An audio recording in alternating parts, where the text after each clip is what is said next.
Yes, now, ladies and gentlemen, welcome back to the TankNiplz YouTube channel and welcome back to another episode of Subway Surfers. Now, there's no game volume in this one. As I said in previous episodes where I've done voiceovers, I've started using iPhone. I used to be on a Samsung, I know, embarrassing, but I've started using iPhone and for some reason I can't figure out how to use screen record. I couldn't figure out how to get my voice on the screen recorder, like it didn't record the mic. And now, for some reason, it hasn't recorded the sound. So, it is what it is. I'm doing my voiceover, as you've seen there. Just unlock some things that, you know, like daily rewards and all this that I get for just coming on the game, essentially. If you had about 10 years patience, you could pretty much unlock anything in this game just by going on it daily. Like, genuinely, it's crazy. All these pop-ups and all sorts of stuff. And I think it's had an update since the last time I actually went on it. I quite like this update, actually, so I'm going to play it a bit more so I can get a bit more of this update. But normally I have to have some topic to voice over, otherwise it's going to be pretty boring. There's only one, only so long you can commentate over a game that does the same thing repetitively. So I feel like in this episode, I'm going to give a bit of a life update. So if you watched my vlog yesterday, well, it wasn't really a vlog, it was more just me talking to the camera, but it was just my birthday, and I just turned 18, and I am now legally an adult, and I can drink in the United Kingdom, anyways, that is. So, yeah, that's pretty fun. My pay rate at work goes up, but that's fun. But apparently, now I seem to have less shifts than I did. Well, I didn't. I get a day off now, which is fun. And that's not because I've turned 18. That's completely unrelated. It's just how the shifts have worked out. And I'm not going to stay mad at it, because who can stay mad at a day off? At least my rate's going up, which it basically isn't, because I'm getting taxed now. So I probably won't get taxed because I probably don't earn enough to. But if I did, that pay rate going up would mean nothing. I didn't die straight away. You saw nothing. That game lasted less than a minute. That is embarrassing. Anyways, work aside, I'm back at college all the time now, and I've got college work to do, and it's dead. But it's fine, because I'm not at work tomorrow on a Sunday when I normally would be, and I'm not at college on Monday when I normally would be. Why? That's because I'm doing something better with my life. Something I've always wanted to do. Now, obviously, there's plenty of artists I love in the world. I've just knocked the can over. My favourite artist of all time, well, it's between two people. It's between Juice WRLD and Eminem. Now, the likelihood of me getting to go to either one of those concerts is very slim. I mean, first of all, Juice WRLD is dead. R.I.P. Yes, I was a Juice WRLD fan after he died, but it was not for attention. I seen him all over TikTok after he died, and I decided to check him out because I liked the song I was listening to. And lo and behold, here we are, 5 years later, and he's my favourite artist. And Eminem, I mean, he just got me into music altogether. Well, it's quite embarrassing, the story of how I like music, but obviously everyone watches YouTube growing up, and KSI, I used to watch KSI and the Sidemen. He made music, so I started listening to his music, and obviously diss tracks and rap and all that. So it got me liking rap a bit, and then obviously when you think, I'm going to get into rap, the first rapper you can think of if you're not a rap fan or if you're just a casual person is Eminem. So I checked out Eminem and fell in love with him. So Eminem and Juice WRLD are my favourite artists of all time, and as we've said, Juice WRLD is dead. He's not going to tour anymore. There is things like Juice WRLD Day, that is in America, unfortunately, so I'd need to wait many years when I have a lot of money, if it's still going on. Even then, I don't know how much of Juice WRLD's songs are actually playing there, because there's so many other artists going. I don't know if they're just playing their songs and it's just a tribute show or whatever, I don't know. But Eminem, it's not likely he's going to tour. Is it? Let's be honest. The guy's over 50. He can still rap, but performing it, I'm not sure about that, because, Eminem doesn't like to stand still. He likes to move around performing. Singing a rap song in a booth or a microphone is completely different to performing it. So I don't know if that guy's ever going to tour again, especially if he does. We'll be lucky if we get a UK one. If we do get a UK one, it's a London trip. And again, although I'm doing that, it is expensive and it's a lot of hassle. And I would do that for Eminem, I absolutely would. But then it's not just fighting with the battle of, first we've got to have the luck of Eminem touring, then we've got to have the luck of Eminem coming anywhere near us, then we've got to have the funds to afford all of that, plus the luck of managing to get a ticket. There's a very high chance that if Eminem comes anywhere in the UK, it will sell out dramatically quick and I might miss out. And the thing that will really hurt my heart is if he comes to Newcastle, where I am or anywhere near, and it completely sells out, and I don't get to go, and it's literally in my home city or near my home city, where I've grew up my whole life, that would really make me sad. And then, because I know what would happen, I'd go on Instagram and I'd say people I know who I know don't like Eminem and they're just going because it's a fancy concert, and I'll see them there. Why? Because they had money, or they were lucky enough to get a ticket. I know that's how my life would work, so I'm pretty at peace with the fact that Eminem might not tour, especially for the fact that he's a lot older now and his performances aren't as good anyway. It might have been better to go 20 years ago. I've died a third time. It's getting embarrassing at this point. Anyways, my third favourite artist, it varies. It's between Crypt, who's a YouTuber who raps, but he's not going to tour because he's not big enough, and Post Malone. And Post Malone is touring right now, and he's touring with Jelly Roll. And it's funny, we're talking about Crypt and Post Malone. Well, Jelly Roll, the first time I heard Jelly Roll was before he was famous. I'm not claiming to be a fan before he was famous, by the way, because this isn't me calling myself a fan. I'm not really a Jelly Roll fan. Now I am, but I wasn't really. But the first time I heard Jelly Roll was on a song with Crypt and Adam Calhoun, a YouTube song that got like 400,000 views or something like that. And that was the first time I heard Jelly Roll, and he was rapping on that song. And I've listened to that song for years. And it's crazy to see the success Jelly Roll has had now, because he's won Grammys and all sorts. And now then he did a collab with Joyner Lucas, and then he did a collab with Post Malone, and then he did a collab with Snoop Dogg. And he's done a collab with Alex Warren and so many people.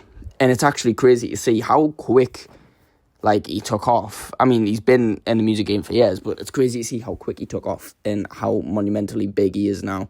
So I'm very happy to see that. And to see him touring with Post Malone, I had to go, especially because they come to London and I had 2 dates for London. So I've got a ticket booked. I've got the trains booked.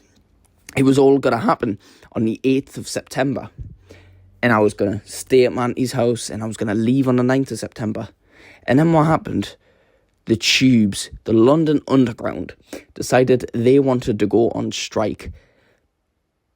On those days, I don't know if it was for a long period and those days were included, or if it was on those days, but it made it so that no one would be able to get to the event. And thank God for the event organisers for recognising this. They said, look, we know the importance of tubes. Not many people are going to be driving in the centre of London, especially that many people, in order to get to a concert. A lot of people are going to want to get tubes. And if the tubes aren't on, this is going to be impossible for people to get here, and it's going to be impossible for people to leave. It might not be safe and all that.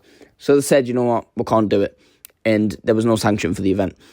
But because they're so great, I don't know if this is Post Malone and Jelly Roll's doing, or it's their team's doing, or the events team's doing. But instead of cancelling, they postponed. And you know what? I can put my hands up and say I can live with that. It cost me money to reschedule the tickets. I had to pay £90 to reschedule my tickets and my return tickets. But again, I'll do it for the cause, because this is Post Malone. This is potentially the best concert I might ever go to, because this is who I love the most that is touring. I mean, I've named the other 3 people that I love maybe a bit more than Post Malone, and they aren't going to tour anytime soon. So this is potentially the best concert I'm ever going to go to, and I could sacrifice some shit for that. I genuinely could. And you know what? There's better sides. There's plus sides. This is giving me more time of excitement. You know, if it happened on the 8th, the moment would have been gone by now. Do you know what I mean? And the 8th, I was still 17. It's now going to be on the 21st, 3 days after I've turned 18. That's fantastic. That means I can have a drink when I'm there, and not that like it's going to make a difference. You know, I'm going to be enjoying the concert. I'm not going to get up and go get more drinks. I'm not going to go to the toilet. I'm going to stay exactly where I am the whole time. But going to Post Malone is going to be absolutely mental. Not to mention Jelly Roll as well, who, since I've been listening to the set list, I've just become more and more of a fan of. And funnily enough, when I've been listening to the set lists, I've actually added a song to my playlist by Jelly Roll that isn't on the set list. It just happened to play one time, and I was like, oh my God, that's mental. So now I'm actually sad that he's not playing that song, and that song's Winning Streak. I'm so mad that he's not playing that. And it's just like, I feel like I've always been a big Post Malone fan, like, for years now. And we got Fresh. Come on, we've unlocked our next character, Fresh Core Crew. Anyway, back to what I was saying. And like, I've always been a fan, massive fan of Post Malone, but I've never looked at him as my number one guy. And I thought when I would start listening to the set list, then I might get a bit bored of him. That the music I might just decide to tune out of. And I might just be like, oh, I can't be bothered. I just want the concert to come. because I don't want to be listening to the same music all the time. But I've just loved it. I've loved every second of it, and I can't wait. The fact that it's happening tomorrow is absolutely crazy. And that means I'm going to vlog it. I'm going to vlog me traveling to London. I don't know how much of the content I'm going to vlog, because A, I want to save my battery, B, I want to save my storage. But C, for once, I want to live in the moment. I want to live in a concert. I've been in concerts before, but not in very long. The first live show I ever been to, right, was a WWE show in 2019 that my dad surprised us with. I wasn't prepared for it. I wasn't ready. I didn't have a phone back then. I was a little child. I was 11, I believe, or maybe 12. I wasn't 12. I was turning 12 that year, but I wasn't 12. I was 11. And my dad was recording it on his terrible camera, and we got barely any memories from it. But I remember it in my head, and I remember some of the matches that happened, such as Beth Phoenix and Natalia versus the Iconics, and we had like Roman Reigns, Braun Strowman, and maybe Seth Rollins teaming up against Bobby Lashley, Drew McIntyre, and Baron Corbin, I think. Something like that. I remember that. The next live show I ever went to was in February of 2021 or 2022. I think it was February of 2022. Yes, February 2021, which was just after lockdown. February of 2022, my friend got tickets to KSI for his birthday or for Christmas, I think, maybe. Yeah, it would have been Christmas. And he asked me if I wanted the other ticket. I was delighted that I was picked, first of all. But second of all, like, this was at a time where, like, KSI had just released his All Over the Place album. His music was popping off. He'd had songs with Lil Wayne and so many different people. And I was loving KSI at the moment. I was like, absolutely. And I went to that concert in a small arena, might I just add. It's called City Hall. It's like a theatre, more like, right? And that concert went off. The performance was great from KSI. The music worked. The crowd was great. It was a fun time. The next concert I went to was November of 2022. It was Kendrick Lamar. Bearing in mind, think how big Kendrick Lamar is right now. Think how big Kendrick Lamar was then. This was right after the comeback of him, after he took 4 years off, and then he released Mr. Morale and the Big Steppers. I went to Newcastle Utility Arena, and I was at the very back, and that's the day I learned that, okay, it's not good to be at the back. Because at KSI, there was a great mosh pit, but it was a bit crowded. And I'm like, I'm kind of glad I'm up here because I was close enough. Even though I was at the back again, I was close enough because it was a small place to see it. But I didn't have to be squashed by everyone else. And with Kendrick, I was way too far back. And the crowd on the floor looked small at the back. But I feel like it's because everyone was trying to squash into the stage. Maybe Utility Arena probably didn't sell as many tickets as they thought they could have. Or maybe they thought they couldn't sell that many, and then turns out they could have sold a few more. I don't know. But Kendrick was great live. It was just different. I feel like because Kendrick had a bigger arena and because the crowd was way more spaced out, there was less sound. But I couldn't tell you who really was a better performer. I mean, KSI was a great performer in the terms of, you know, getting the crowd going and the song, performing the songs. But in terms of actual performance, like, who was performing their rapping and their singing better, it was Kendrick Lamar by a mile. I mean, that guy was dancing while rapping without getting out of breath, getting all the words right, keeping the breath control for 2 straight hours. KSI performed for like an hour, and he would, you know how he performs, he would miss out words so he could jump around and whatever. And it still was great, don't get me wrong. And I saw SX while I was there as well. And it was still great, but Kendrick Lamar did that shit for 2 hours. My legs were hurting, and I had a seat, but I couldn't sit down because everyone else was standing up. There was no point in having a seat. But yeah, that was great.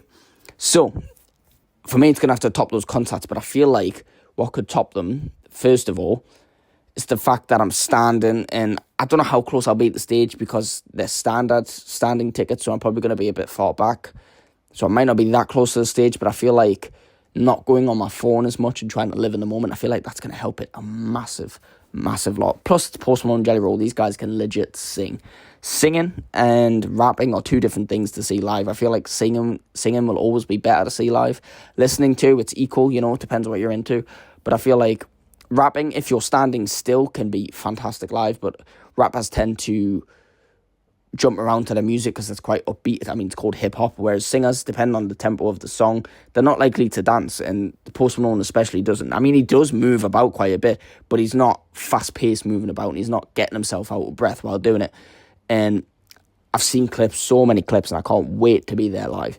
But I'm definitely not trying to take videos and whatever, so I can live in the moment. So the vlog might not include a lot of being at the concert, which is fine, because I feel like, although it's not me posting a song, my video might not get taken down, but it'll get copyright strikes, definitely for the music. Copyright strikes don't affect me right now, because I'm not making money off of YouTube, but, copyright strikes, it's like, there's copyright claims and there's copyright strikes. Someone can claim your video and you just won't make money off it if you make money, which I don't.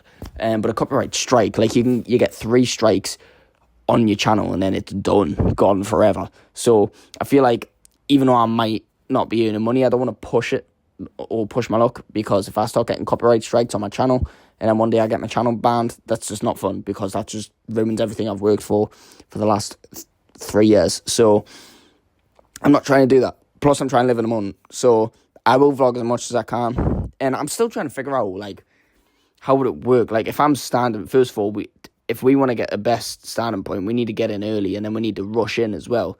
It's not just like you get to pick where you stand. No, like, if you want to stand in a good area, you need to be at the front of the queue. And when, not just that doesn't matter. When you get through the gate, you need to run in order to get a good space. So I don't know how well that's going to work, because we don't want to be going to the toilet or getting a drink mid-show, because we could very well lose our place or lose each other. Yeah, because I'm going with my girlfriend.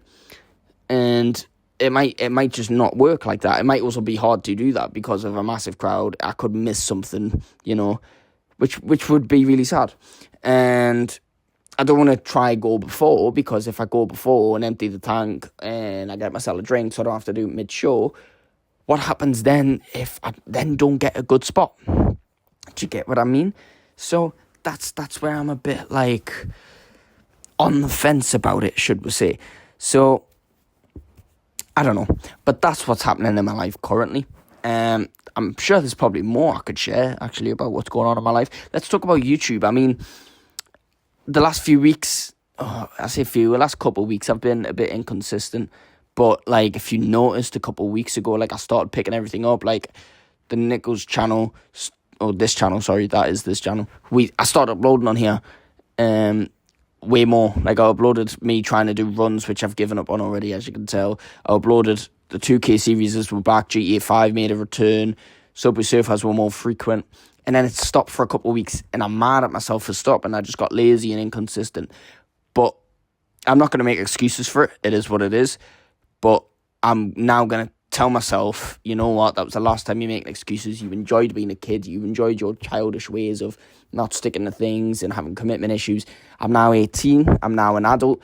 Not that this means I have to put more pressure on myself, but technically I do. The world is only going to get harder. It's time for me to knuckle down, be consistent, and get on with this shit. I'm trying to upload as much as I can on the Rants channel, and I'm going to upload almost daily on here. This is my main channel. This is where the games and the vlogs and all the subscribers and all the good videos, any videos I'm going to do that aren't talking about WWE, Misfits, or boxing or music, it's going to be on here. Games, good quality videos. It's all what I'm going to do on here. Over on the TOMIZ RANTS channel, I'm guaranteeing 3 videos a week. A Raw reaction, an NXT reaction, and a SmackDown reaction.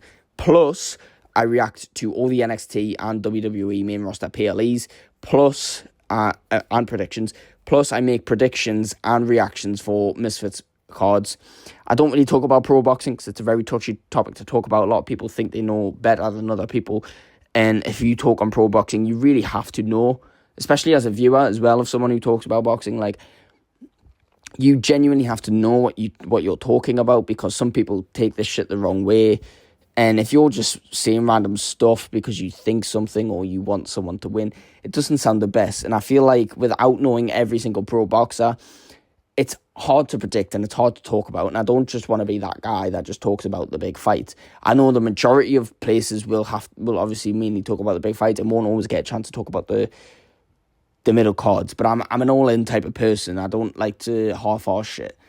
I don't like to, pretend that I'm someone I'm not. So I do just kind of watch the big fights, but I'm not talking like the Usyk Tysons. Like, if there's someone I know who's fighting and I've watched their fights before, I'm going to try and tune in unless it's, like pay-per-view. And a lot of times I don't want to pay pay-per-view because that's money paying out all the time, So I try to steer clear from talking about pro boxing. Maybe somewhere down the line when I have more of a understanding of it. You might occasionally see me putting some predictions on shorts, maybe. But that's all you're going to get from that.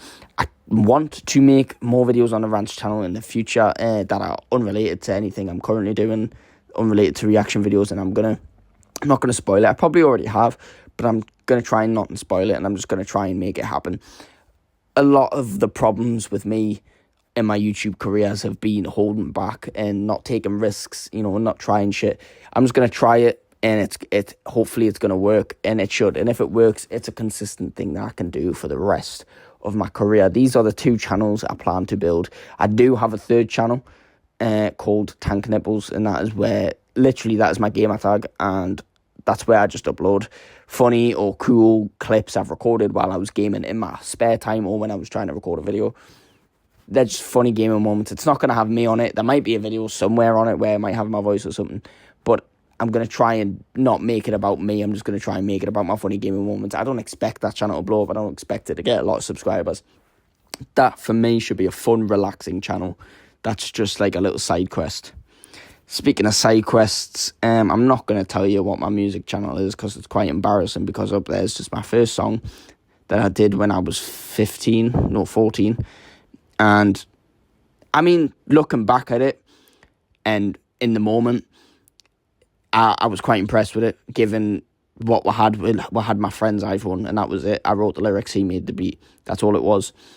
And I did make a TikTok trying to do an open verse challenge, which the timing was messed up and it sounds stupid and there's not quality microphone. And it's a really embarrassing channel, but one day when I make music, because I do want to one day, but one day when I make a rap song, I am going to put it on that channel and I'll let everyone know what that channel is.